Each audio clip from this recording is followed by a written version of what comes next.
Servus und hallo, liebe Freundinnen und Freunde, Bernd hier. In diesem Video erkläre ich euch alles über das Orchideensubstrat Colomi und warum eure Orchideen und ihr es lieben werdet, erkläre ich euch nach dem Intro.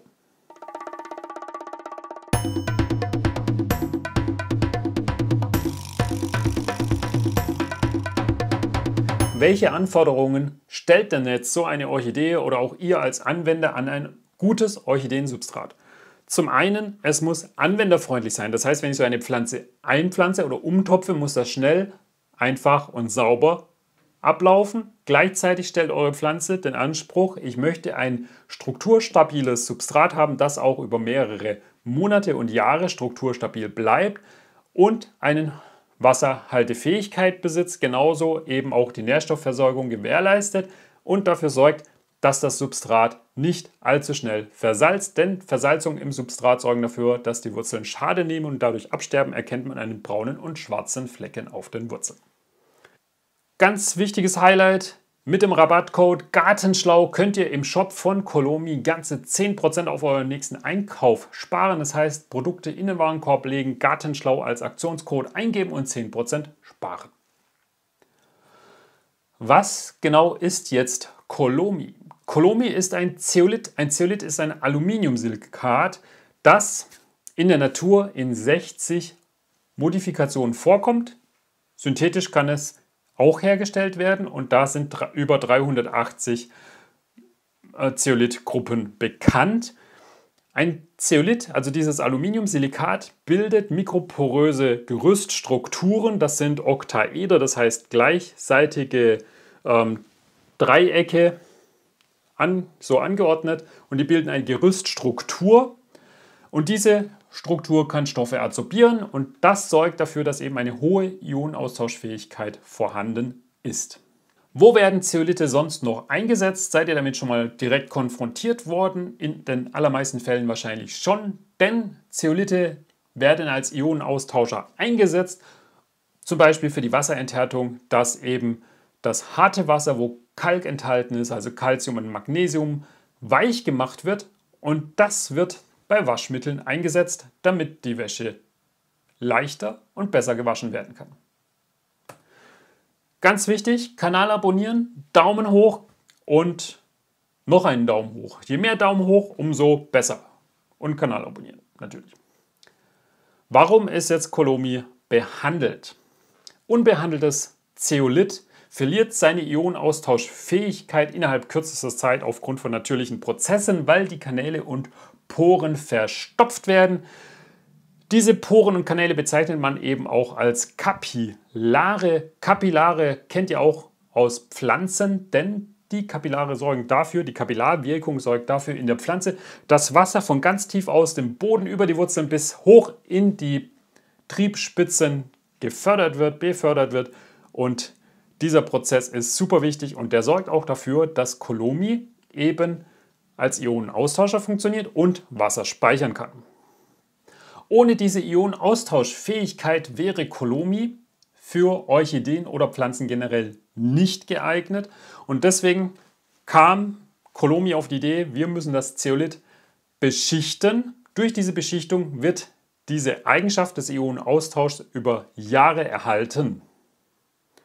Diese Beschichtung besteht aus Polyolen, das ist ein mehrwertiger Alkohol, der mittels Farbpigmente, wie wir es auch bei der Innenraumwandfarbe haben, eingefärbt werden kann. Das heißt, wir haben Colomi-Steinchen, die können wir in grün einfärben, dann können wir die Pflanze hier an die Wand machen und wir sehen die Pflanze nicht mehr. Das ist ein kleiner Tipp für alle, die schon zu viele Pflanzen haben, aber ihre Pflanzen noch verstecken wollen. Wie viele Farben gibt es bei Colomi? Wir haben über 15 verschiedene Farben. Da gibt es alles mögliche. Gelb, Pink, Lila, Schwarz, Braun, Gold und Silber zum Beispiel. Und es gibt noch weitere Farben. Hellblau, Weiß und so weiter. Colomi speichert bis zu 30% des eigenen Volumens an Wasser. Bedeutet, dieses Wasser ist auch, wenn es im Topf trocken ausschaut, für ein paar Tage bis zu 4 Tage für die Pflanze verfügbar. Und das heißt, man muss erst verzögert gießen. Aber dazu komme ich später, weil das ist ein wichtiger Punkt beim Umgang mit Colomi, dass es auch funktioniert. Colomi gibt das Wasser nur langsam ab und das sind eben diese 4 Tage. Die Oberfläche, obwohl das Colomi nass ist ist trocken aufgrund dieser Beschichtung. Unbeschichtetes Zeolit, da ist die Oberfläche nass. Das wäre schlecht für die Pflanze, weil dann würde die Wurzel ja praktisch im Wasser stehen und dann würde sie Schaden nehmen und das will man ja eben vermeiden.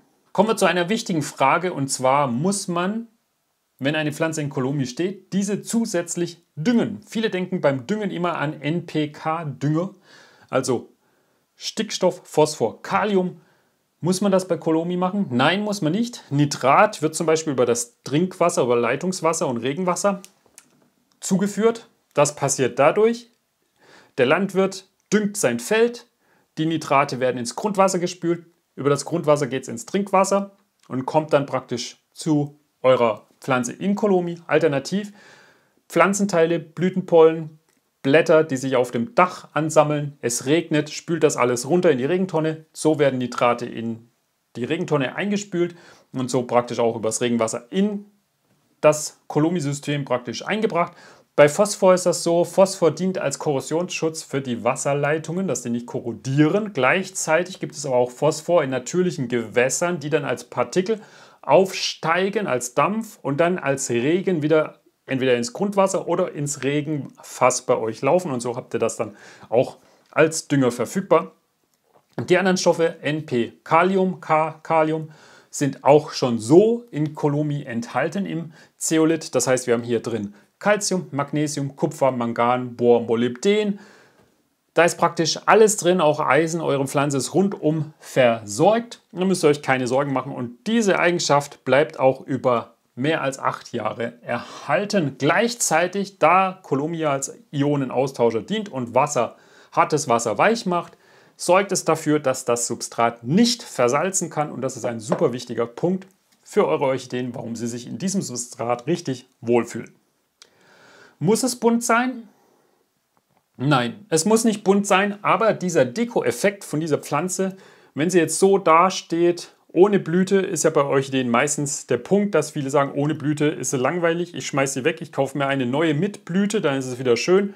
Ich bin mir sicher, auf diese Art und Weise kann man die Pflanze dekorativ im Raum integrieren und sie wird seltener weggeworfen, weil sie so auch ohne Blüte einen gewissen Deko-Effekt mit sich bringt und dann eben so lange gepflegt wird, bis sie wieder blüht.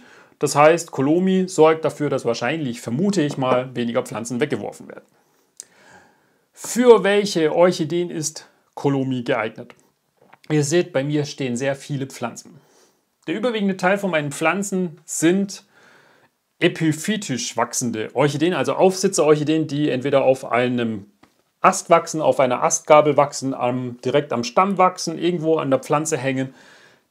Gar kein Problem mit Kolomi. Dann gibt es Orchideen wie Frauenschuh-Orchideen, die eher terrestrisch wachsen.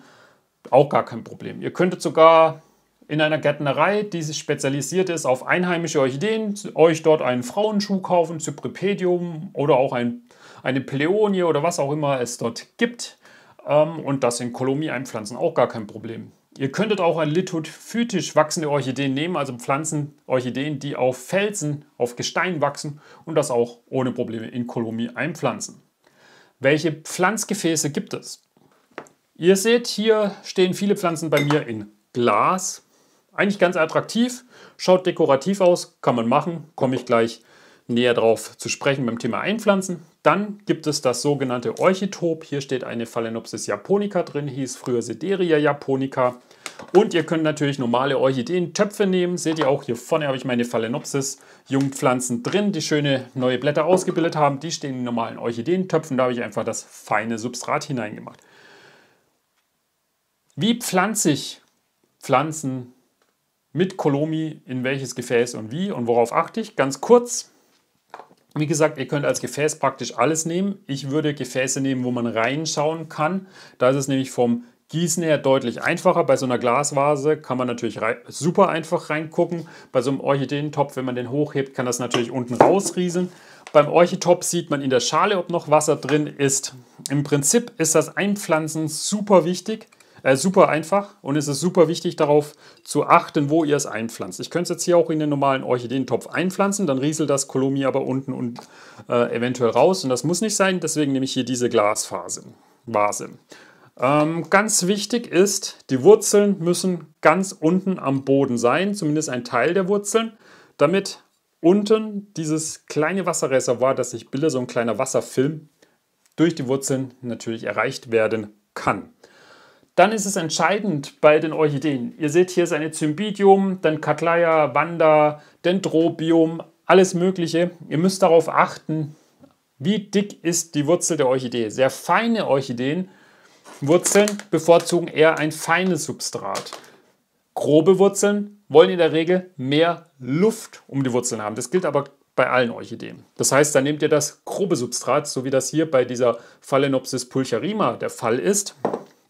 Bei dieser Dendrobium, die hat jetzt feine Wurzeln, sie steht aber im Glasgefäß. Wenn ihr eine Orchidee ins Glasgefäß einpflanzt, würde ich generell empfehlen, dass ihr das grobe Substrat nehmt, weil dann eben die Luftzirkulation im Substrat deutlich besser ist als mit dem feinen Substrat. Es würde auch mit dem feinen Substrat funktionieren. Ich habe die Cymbidium in feinem Substrat stehen. Allerdings ist das eine breite Schale und dann ist eben die Luftzirkulation besser gewährleistet. In so einem normalen Orchideentopf, wo unten Löcher sind, oder das Orchitop, das praktisch komplett offen ist, könnt ihr auch bei Orchideen mit dicken Wurzeln das feine Substrat nehmen. Das funktioniert auch. Ich habe eine Vanda hier in einem Orchitop stehen, die steht in feinem Substrat. Das funktioniert super. Aber ich komme auf die Pflanzen in einem noch intensiveren Video, wo ich die einzelnen Themen behandle, Orchitop, Orchideentopf, Glasgefäß, explizit zu sprechen. Das würde hier den Rahmen sprengen.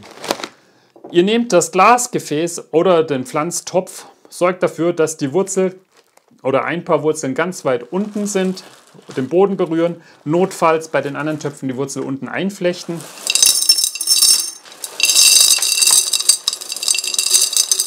Dann lasst ihr das einfach bloß hineinrieseln.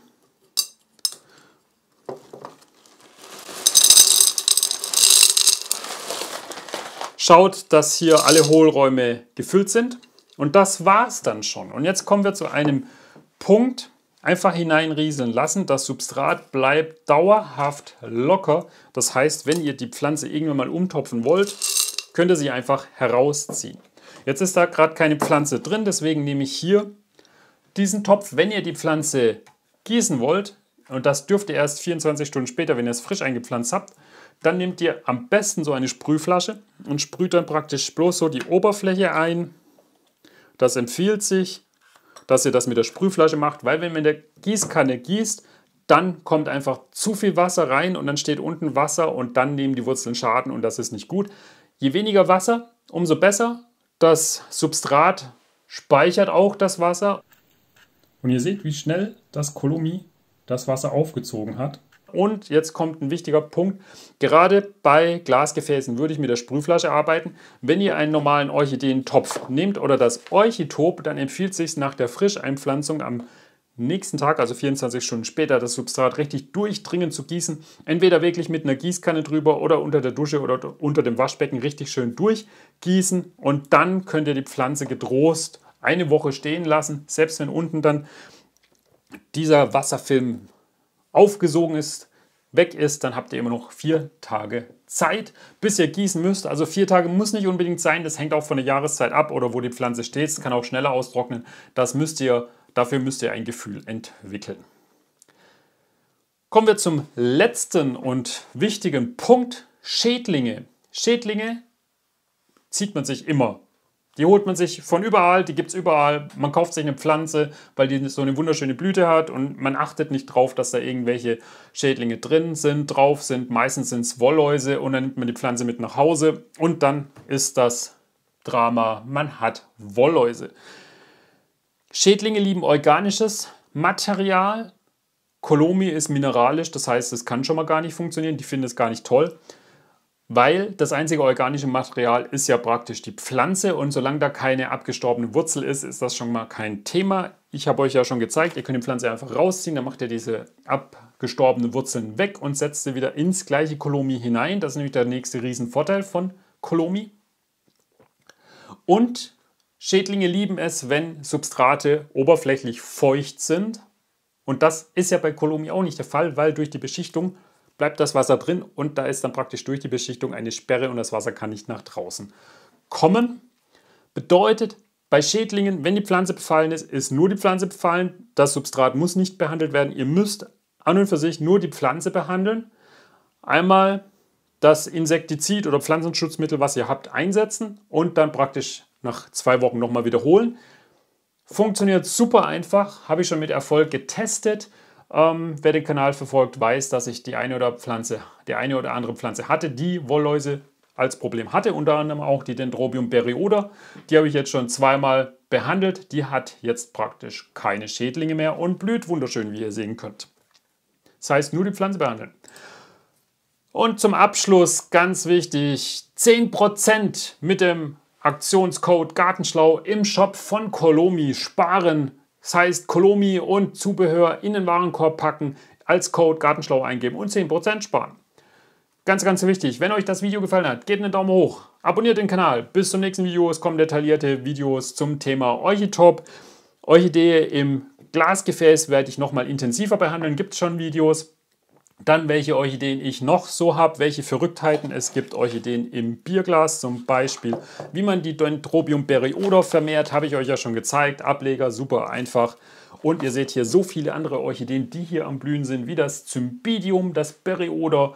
Dann hier die Phalaenopsis japonica und natürlich die Renantara vietnamica da vorne, die einen Blütentrieb ausgebildet hat. Das und mehr im nächsten Orchideenvideo. Bis zum nächsten Mal und tschüss.